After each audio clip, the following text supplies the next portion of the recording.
ঈদুল আজহার মধ্যে আমরা আমাদের আত্মত্যাগ, স্যাক্রিফাইস, কোরবানি করব একমাত্র কেবলমাত্র কার জন্য? আল্লাহর জন্য।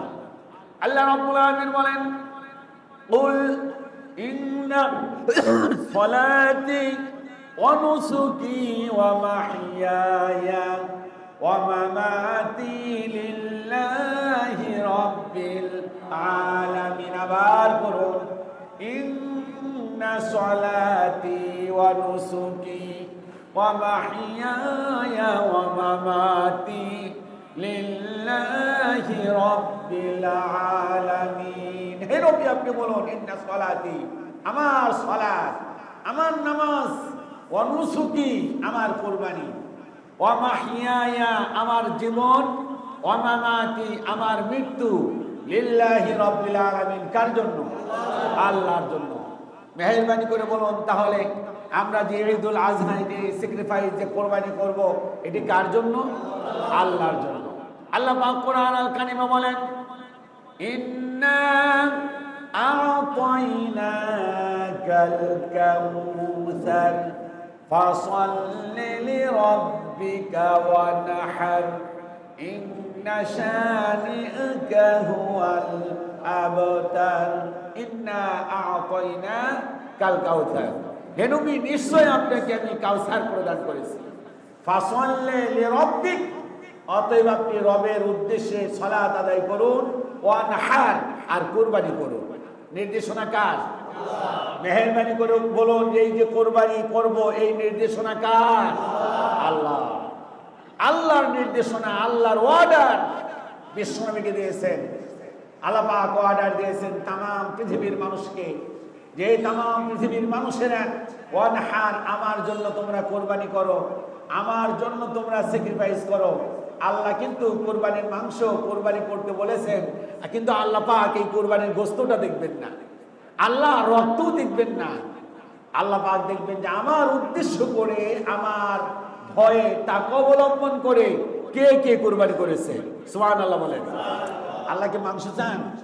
একটু মেহেরবানি করে বলেন, আল্লাহ যে আমরা কোরবানি দেবো, এটার মাংস কি আল্লাহ পাক চান? না। আল্লাহ পাক কি ওই রক্ত, এটা কি আল্লাহ পাক দেখবেন? কে কত বড় পশু জবাই করলো, কার পশুর দাম 5 লক্ষ টাকা, 10 লক্ষ টাকা, কে উট দিল, কে বিশাল আকারের মহিষ কোরবানি দিল, কে এই গাবতলি হাটের সবচাইতে বড় 7টা আল্লাহর জন্য কোরবানি দিল, এটা আল্লাহ পাক দেখবেন না। কারটা ছোট, কারটা বড়, এইটা আল্লাহ পাক দেখবেন না। খুব মনোযোগ দিয়ে শুনতে হবে। আল্লাহ পাক দেখবেন আপনার মন। সুবহানাল্লাহ। কি দেখবেন? মন মানে তাকওয়া। আল্লাহ পাক দেখবেন যে তুমি কার উদ্দেশ্যে এটা কুরবানি করতেছো। আল্লাহ রাব্বুল আলামিন বলেন, লা ইয়ানালাল্লাহা লুহুমুহা ওয়ালা দিমাউহা ওয়ালাকিন ইয়ানালুহুত তাকওয়া মিনকুম। আওয়াজ দিয়ে বলুন আল্লাহু আকবার। লা ইয়ানালাল্লাহা লুহুমুহা, হে তামাম পৃথিবীর মানুষেরা, তোমরা যে পশু জবাই করো, এর মাংস আমার কাছে পৌঁছায় না। ওয়ালা দিমাউহা, তোমরা যে পশু জবাই করো, এটা রক্ত আমার কাছে পৌঁছায় না। মাংস কত কেজি হলো, কোন সাইজে তুমি গরু দিলা, এটা আমি আল্লাহ পাক দেখবো না। আমি দেখবো না কার গরুর মাংসটা, কার খাসি, ওর দুম্বা, ভেড়া, মহিষ, তার রক্তটা লাল না কালো, এটাও আমি আল্লাহ পাক দেখবো না। ওয়ালাকিন ইয়ানালুহুত তাকওয়া মিনকুম, আমি আল্লাহ পাক যেটি খেয়াল করব, যেটি আমি তোমাদেরকে কবুল করব, তার নাম হলো তাকওয়া। কে কে তোমরা গরিব, মিসকিন, ইয়াতীমের উদ্দেশ্যে, মানুষকে খাওয়ানোর উদ্দেশ্যে, মানুষকে দেওয়ার উদ্দেশ্যে, আমার মন সন্তুষ্টির জন্য তোমরা কোরবানি করে থাকো। একজন মানব জীবনের, একজন মানুষের সবচাইতে গুরুত্বপূর্ণ বিষয় হলো তাকওয়া। এত বড় দাড়ি রাখলেন, বড় বড় দাড়ি রাখলেন, বড় বড় জুব্বা পরলেন, তাহাজ্জুদের নামাজ পড়লেন, কিন্তু আপনার হৃদয়ের মধ্যে আল্লাহর ভয় নাই। আল্লাহর কসম, এই দাড়ি, এই টুপি, এই লম্বা জুব্বার আল্লাহর কাছে কোনো মূল্য। মেহেরবানি করে বলেন যে জিনিসটার মূল্য আছে তার নাম কি? আরো জোরে বলেন তাকওয়া। তাকওয়া মানে আল্লাহর ভয়। তাকওয়া মানে পাপ কাজ থেকে বেঁচে থাকা। তাকওয়া মানে আল্লাহর ভয় হৃদয়ে ধারণ করা, তার নাম হলো তাকওয়া। এই জন্য ঈদুল আজহার সবচাইতে মূল প্রতিপাদ্য বিষয় হলো কে কে আল্লাহর ভয়ে আল্লাহর জন্য কোরবানি করে। সুবহানাল্লাহ। তাহলে আমার ভাইরা, আমরা নিয়ত কি সাফ করবো ইনশাআল্লাহ? আমরা নিয়ত কি পরিষ্কার করবো ইনশাআল্লাহ? আল্লাহর কাছে পৌঁছায় হলো তাকওয়া। বন্ধুগণ, বিগত 2 সপ্তাহ আমি আপনাদের মাঝে আলোচনা করেছি, আমার বন্ধুগণ, হজ নিয়ে কথা বলেছি। হজ এবং কোরবানি একটা আর একটার সাথে সম্পর্ক। কথা বলেন সম্পর্ক কিনা? কারণ যারা হজ করতে যায় কোরবানি করে কি করে না? হজ এবং কোরবানি এটা আর একটার সাথে সম্পৃক্ত। একই মাসে হজ, একই মাসে কি কোরবানি? কথা বলেন, একই মাসে হজ, একই মাসে কি কোরবানি। এই জন্য হজ আলোচনা করেছি। এরপর আপনাদের সামনে গত সপ্তাহে কোরবানি নিয়ে কথা বলেছি। যেখান থেকে শেষ করেছি, সাইয়্যিদনা হযরত ইব্রাহিম আলাইহিস সালাতু ওয়াস সালাম কলিজার টুকরা সন্তান নিয়ে রওনা দিলেন। সন্তান একটা বারও বললেন না, বাবা দীর্ঘদিন তুমি কোথায় ছিলে? আল্লাহু আকবার। নবী যারা হন, আল্লাহ পাক যাদেরকে নবী কবুল করেন, তাদের ছোট্টবেলা থেকে, জন্মের পর থেকে তাদের আচরণটা নবীদের মতো। সুবহানাল্লাহ বলবেন না? আল্লাহর নবী যখন তিনি শিশু ছিলেন, হযরতে হালিমার এক দুধ পান করেন, আর একটা স্তন রেখে দিয়েছেন আর এক ভাইয়ের জন্য। এই যে তখনও তিনি নবী নন, কিন্তু তার আচরণটা আল্লাহ পাক নবীর মতো করে দিয়েছেন। সুবহানাল্লাহ বলেন। যেহেতু ইসমাঈল আলাইহিস সালাতু ওয়াস সালামকে আল্লাহ পাক নবুয়ত দিবেন, হাঁটি হাঁটি পা পা করে হযরতে সাইয়্যিদনা হযরত ইসমাঈল আলাইহিস সালাতু ওয়াস সালামকে হযরত ইব্রাহিম আলাইহিস সালাতু ওয়াস সালাম তাফসীরের মধ্যে দেখলাম সাধারণত উটের পিছনে বসা আদরের কলিজার টুকরা সন্তান 6 থেকে 7 বছর বয়স, তিনি বুকের মধ্যে এরকম বেঁধে তারপর উট চালাচ্ছেন। সুবহানাল্লাহ। ইব্রাহিম আলাইহিস সালাতু ওয়াস সালামের আচরণ দেখে ইসমাঈল বুঝতে পারলেন বাবার ভালোবাসা কারে কয়। কারণ কোনোদিন ভালোবাসা বাবার বুদ্ধি হবার পর কোনোদিন পায় নাই। বাইতে চলে গেলেন। বাইতে যাবার পর কিছুদিন যেতে না যেতেই সাইয়্যিদনা হযরত ইব্রাহিম আলাইহিস সালাতু ওয়াস সালাম তিনি ঘুমের মধ্যে আছেন। হঠাৎ করে রাতের বেলায় স্বপ্নে দেখলেন, আল্লাহ পাক দেখালেন, ইব্রাহিম মেহেরবানি করে আমার জন্য তুমি তোমার প্রিয় জিনিস উৎসর্গ করো। তোমার সব প্রিয় জিনিস তুমি উৎসর্গ করো। ইব্রাহিম আলাইহিস সালাতু ওয়াস সালাম ঘুম থেকে উঠে সকাল হলো। সকাল হওয়ার পর বেশ কিছু দুম্বা তিনি জবাই করলেন। জবাই করে গরিবদের মধ্যে ডিস্ট্রিবিউট করে দিলেন। ইব্রাহিম আলাইহিস সালাতু ওয়াস সালাম মনে করলেন এটাই বুঝি আল্লাহ পাক বলেছেন। উনি রাত্রে ঘুমিয়ে আছেন। রাত্রে যখন ঘুমালেন দ্বিতীয় রাত, আবার তিনি একই স্বপ্ন দেখলেন। আল্লাহ পাক বললেন, ইব্রাহিম তোমার প্রিয় বস্তু তুমি কোরবানি করে দাও। ইব্রাহিম আলাইহিস সালাতু ওয়াস সালাম ভাবলেন, গতকালকে যে কোরবানি দিয়েছি আর গতকালকে যে আমি পশু উৎসর্গ দিয়েছি, উৎসর্গ করেছি, উৎসর্গ এর আরবি হলো কোরবানি। এর আরবি কি? কোরবান। তাহলে হয়তো আল্লাহর কাছে পছন্দ হয় না, কম হয়ে গেছে। আজকে তাহলে আমাকে কি করতে হবে? একটু বেশি করে দিতে হবে। এই জন্য তাফসীরের মধ্যে আসছে যে শতাধিক দুম্বা এবং উট সহ বেশ কিছু প্রাণী তিনি জবাই করে দিলেন। বিসমিল্লাহ আল্লাহু আকবার বলে কোরবানি করে মানুষের মধ্যে, গরিবদের মধ্যে ডিস্ট্রিবিউট করে দিলেন। 2 রাত যাবার পর তৃতীয় রাত যখন শুরু হলো, তৃতীয় রাতের বেলা আল্লাহ পাক আবার দেখালেন। ডেকে বলেন, ইব্রাহিম প্রথম রাতে স্বপ্ন দেখালাম তুমি দুম্বা জবাই করে গরিবদের মধ্যে বন্টন করে দিয়েছো। দ্বিতীয় রাত্রে স্বপ্ন দেখালাম, আরো বেশি করে তুমি গরিবদের মধ্যে ডিস্ট্রিবিউট করেছো। আমি আজকে আবার বলছি, তোমার সবচাইতে প্রিয় জিনিস সেইটা তুমি কোরবানি করো। আল্লাহ পাক বলেন, রব্বি হাবলি মিনাস সালিহিন। সাইয়্যিদনা ইব্রাহিম আলাইহিস সালাতু ওয়াস সালাম আল্লাহর কাছে বললেন, হে আমার রব, মেহেরবানি করে আমাকে একটা তুমি সন্তান দান করো, নেক সন্তান দান করো। আল্লাহ পাক বললেন, ফাবাশশারনাহু বিগুলামিন হালিম। আমি আল্লাহ পাক সাইয়্যিদনা ইব্রাহিম আলাইহিস সালাতু ওয়াস সালামকে, আমি আল্লাহ পাক তাকে একটা নেককার সন্তানের সুসংবাদ, ধৈর্যশীল নেককার সুসংবাদ তাকে দিয়ে দিলাম। সুবহানাল্লাহ। ফাবাশশারনাহু বিগুলামিন হালিম। আল্লাহ পাক কাছে চাইলেন যে নেক সন্তান। আল্লাহ পাক বললেন যে তোমার শুধু নেক সন্তানই দিলাম না, আমি এমন সন্তান দিলাম বিগুলামিন হালিম, তোমাকে সহিষ্ণু একটা নেককার ধৈর্যশীল সন্তান দান করলাম। সুবহানাল্লাহ বলবেন না? একে হলো নেককার, আর একদিকে কি? ধৈর্যশীল। সবাই বলেন, একদিকে নেককার, অপরদিকে কি? ধৈর্যশীল। আমার বন্ধুগণ, ফালাম্মা বালাগ, অতঃপর যখন পৌঁছে গেল, মাআহু সাইয়া, দৌড়াদৌড়ির বয়সে। আল্লাহ পাক বলছেন, যখন ছেলেরা সাধারণত অনেক ভালো দৌড় দিতে পারে, তাফসীরের মধ্যে এসেছে একটা সন্তান 7 থেকে 8 বছর, 9 বছর হলে পরিপুষ্ট ভালো দৌড় দিতে পারে।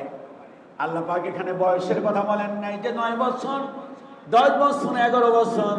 এখানে আল্লাহ পাক বললেন যে যখন তার সন্তান পুরোপুরি দৌড়াদৌড়ির বয়সে পৌঁছে গিয়েছে, আমি তখন আল্লাহ পাক তাকে টেস্ট করলাম, পরীক্ষা করলাম।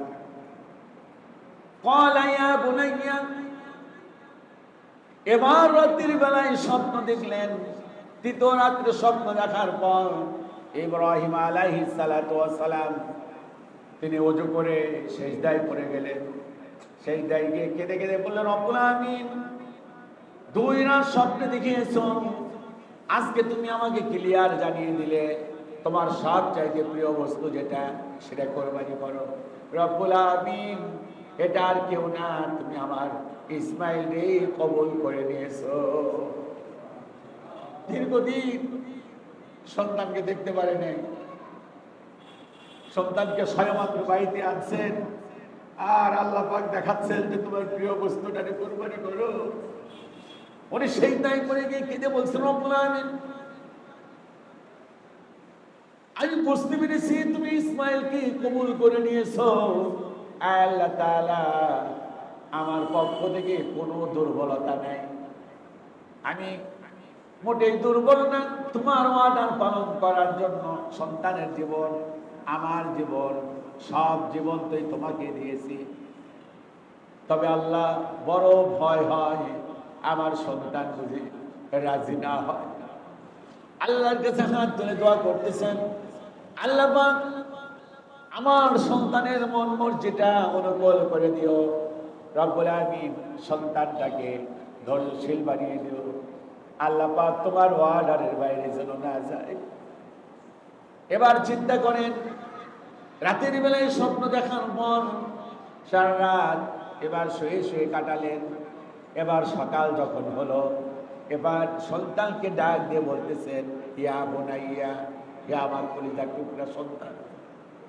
বুনাইয়া বলা হয় আরবিতে, বুনাইয়া বলা হয় কখন? একজন বাবা তার সন্তানকে যখন সবচাইতে বেশি আদর দেয়, আদর করে ডাকে, তখন বলা হয় কি? বুনাইয়া। আমরা যখন সন্তানকে খুব আদর করি তখন বলি বাবা, বলি কিনা?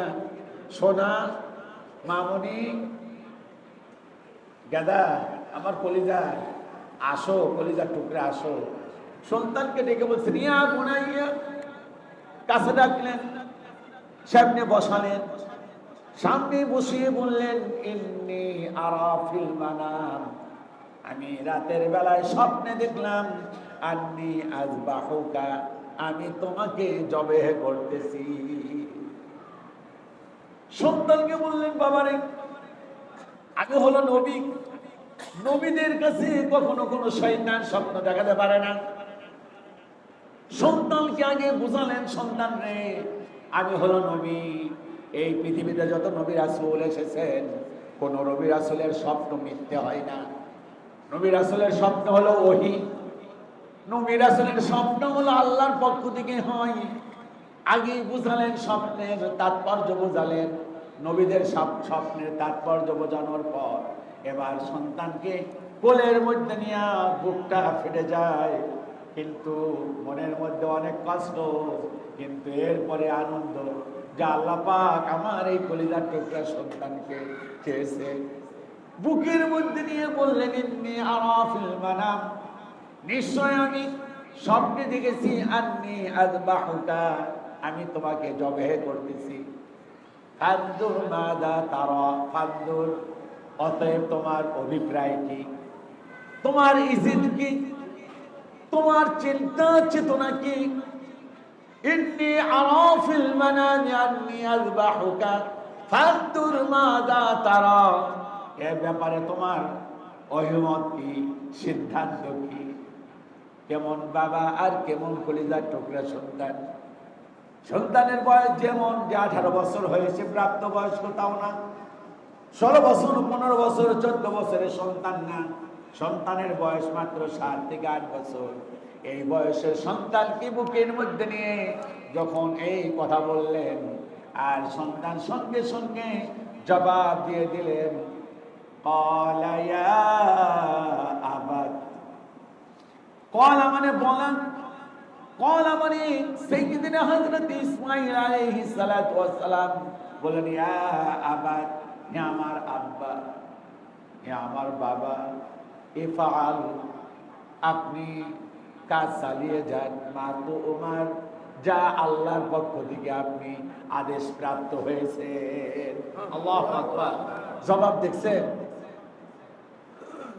ইয়া আবাত, হে আমার আব্বা, ইফআল মা তুমার, আল্লাহর পক্ষ থেকে যেটি আপনি আদিষ্ট হয়েছেন, আদেশ প্রাপ্ত হয়েছেন, আপনি এই কাজটা আপনি চালিয়ে যান। ইফআল, ইফআল মানে আপনি কাজ চালিয়ে যান।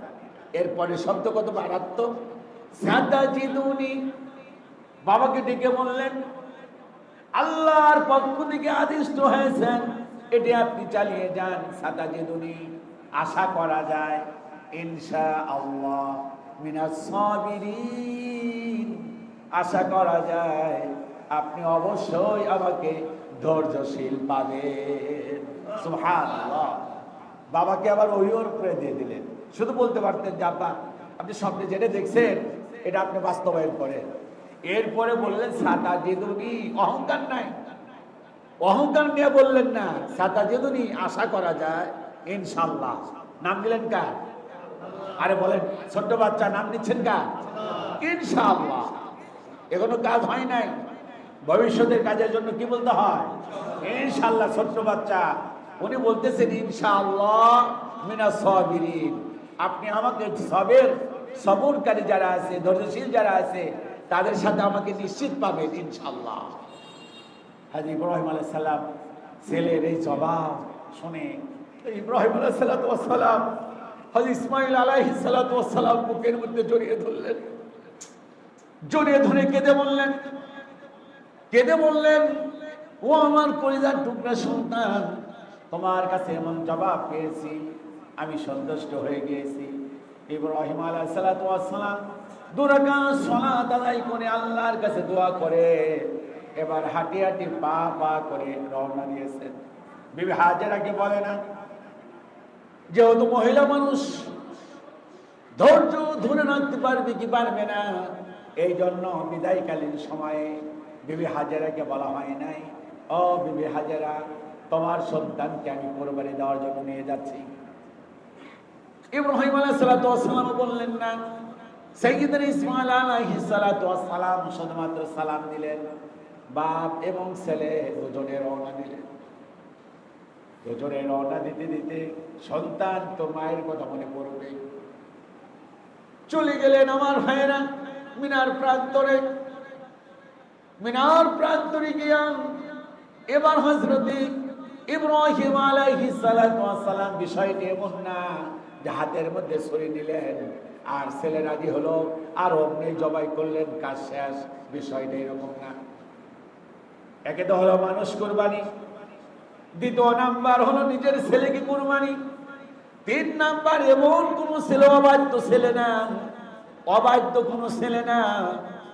আরে এমন ছেলে যে ছেলে বাবার চক্ষুটাকে শীতল করে দেয়, মায়ের চক্ষুটাকে শীতল করে দেয়, অন্তর ঠান্ডা করে দেয়, এমন সন্তানকে বাবা গলার মধ্যে ছুরি চালাচ্ছেন। শুয়ে পড়লেন ধারালো অস্ত্র নিয়া। এবার সাইয়্যিদনা হযরত ইব্রাহিম আলাইহিস সালাতু ওয়াস সালাম গলার মধ্যে যখন ছুরি চালাবেন, ছেলে ছুরি চালানোর আগে বললেন, বাবা একটা কথা বলি। কি বলবা? বাবা আমার গলার মধ্যে ছুরি চালাবে, আমি প্রাণে বাঁচার জন্য হয়তো বা হাত পা লাড়া দিতে পারি, ছাড়া দিতে পারি, আমার পাটা আপনার শরীরে গিয়ে লাগবে। বাবা গো, এই মুহূর্তে আমার পা তোমার শরীরে লাগবে, এটা আমি পছন্দ করছি না। মেহেরবানি করে আব্বা আমার পাঞ্জাবিটারে তুমি দুই টুকরো করো। দুই টুকরো করলেন। এক টুকরো দিয়া হাত আর পাটা বেঁধে নিলেন, আর এক টুকরো হাতে নিয়ে বললেন, বাবা মেহেরবানি করে এই টুকরোখানা আমার মায়ের কাছে দিও। কারণ হলো মা যখন জানবে আমার সন্তান দুনিয়াতে নাই, মা কি নিয়ে বাঁচবে? মা তো সেই বয়সে এসে আমারে পেয়েছে। আমার মার বাঁচার অবলম্বন কি?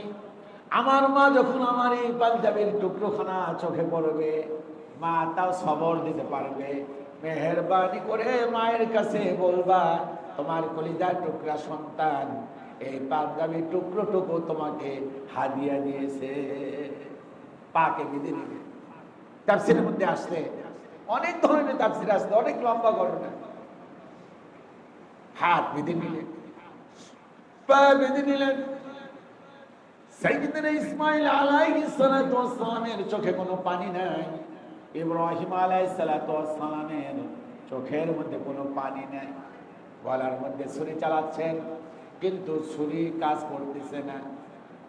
ইব্রাহিম আলাইহিস সালাতু ওয়াস সালাম রাগ করে ছুরিটাকে দূরে নিক্ষেপ করলেন, যেমন কোন ছুরি নিয়ে এসেছি, ছুরি কাজ করতেছে না কেন?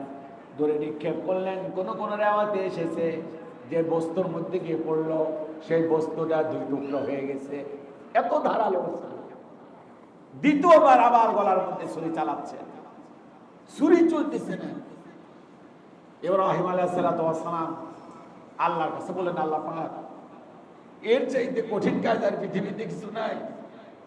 আমার সন্তানের গলার মধ্যে আমি ফেস দেই, আমার সন্তানের গলার মধ্যে আমি ছুরি চালাই, ছেলে আমার দিকে তাকিয়ে থাকে, আমি ছেলের দিকে তাকিয়ে থাকি। রব্বুল আলামিন গলা কাটে না, ছুরি দিয়ে গলা কাটতেছেন। আল্লাহ তুমি কি আমার হাত থেকে শক্তি উঠায় নিছো? তিনি কয়েকটা ছুরি নিয়ে গিয়েছিলেন। সর্বশেষ ছুরি গলার মধ্যে চালাচ্ছেন। এবার ভাবলেন যে আমি গলার মধ্যে ছুরি চালাই, ছেলের দিকে চোখ পড়ে, হয়তো বা হাত আমার ছেলের গলার মধ্যে চলছে না, এই জন্য তিনি চোখটাকে বন্ধ করে নিলেন। ছেলেও বললেন, বাবা আপনি চক্ষুখানা বন্ধ করে নেন। আমিও চক্ষুখানা বন্ধ করে নিলাম। বাবা কিভাবে আপনি ছুরি চালান? কেন গলা কাটতেছে না? আপনি চোখটাকে বন্ধ করে নেন। আমিও চোখটাকে বন্ধ করে নিলাম। চোখটাকে যখন বন্ধ করে নিলেন, বন্ধ করে নেই বিসমিল্লাহি আল্লাহু আকবার বলে গলার মধ্যে ছুরি চালিয়েছেন। ছুরি চালানোর পর দেখলেন যে হ্যাঁ, গলা কেটেছে, রক্ত বের হচ্ছে, রক্তের আওয়াজ বের হচ্ছে। সাইয়্যিদনা হযরত ইব্রাহিম আলাইহিস সালাতু ওয়াস সালাম চোখ বন্ধ অবস্থায় হাত তুলে, যেহেতু চোখটা সন্তানের দিকে পড়লে তার মনটা নষ্ট হয়ে যাবে, চোখ বন্ধ করে হাত তুলে আল্লাহর কাছে বলতেছেন, আল্লাহ পাক তোমার অর্ডার, আমি আমি পূরণ করেছি। আল্লাহ পাক অমনি বললেন ক্বালা আসলিম, আল্লাহ পাক ডেকে বললেন ইব্রাহিমকে আমি অসংখ্য পরীক্ষা করেছি, ফাতাম্মাহুন্না, ও ইব্রাহিম তুমি প্রত্যেকটা পরীক্ষায় তুমি উত্তীর্ণ হয়েছো। সুবহানাল্লাহ। আর ডাক দিয়ে আল্লাহ পাক শোনাচ্ছেন ফাতাম্মাহুন্না, ইব্রাহিম তুমি তো এই পরীক্ষাও পাস করলা। ক্বালা ইন্নী জাইলুকা লিন-নাসি ইমামা, ইব্রাহিম তোমাকে আমি तमाम পৃথিবীর মানুষের জন্য ইমাম বানিয়ে দিলাম। সঙ্গে সঙ্গে তিনি চোখ খুললেন, খোলার পর সন্তানকে জবাই করেছেন। সন্তানকে এক নজর দেখবেন, তাকিয়ে দেখেন যে সর্বনাশ, সন্তান তো নাই। এখানে যেটি কুরবানি হয়েছে সেটা হলো আল্লাহ পাক জান্নাত থেকে একটা দুম্বা পাঠিয়ে দিয়েছে। সুবহানাল্লাহ। ডান পাশে দেখলেন হযরত ইসমাঈল আলাইহিস সালাতু ওয়াস সালাম, সুস্থ মানুষ, সুন্দর মানুষ দাঁড়িয়ে আছে। সুবহানাল্লাহ। কোন না ইসমাঈল আলাইহিস সালাতু ওয়াস সালামকে হযরত ইব্রাহিম আলাইহিস সালাতু ওয়াস সালাম জড়িয়ে ধরলেন, জড়িয়ে ধরে বললেন যে ইসমাঈল তুমিও পরীক্ষায় উত্তীর্ণ হয়েছো, আমিও পরীক্ষায় উত্তীর্ণ হয়েছি। আল্লাহ পাক আমাদেরকে জানিয়েছেন, আসো আল্লাহর কাছে আমরা শুকরিয়া আদায় করি। লিল্লাহি তাকবীর।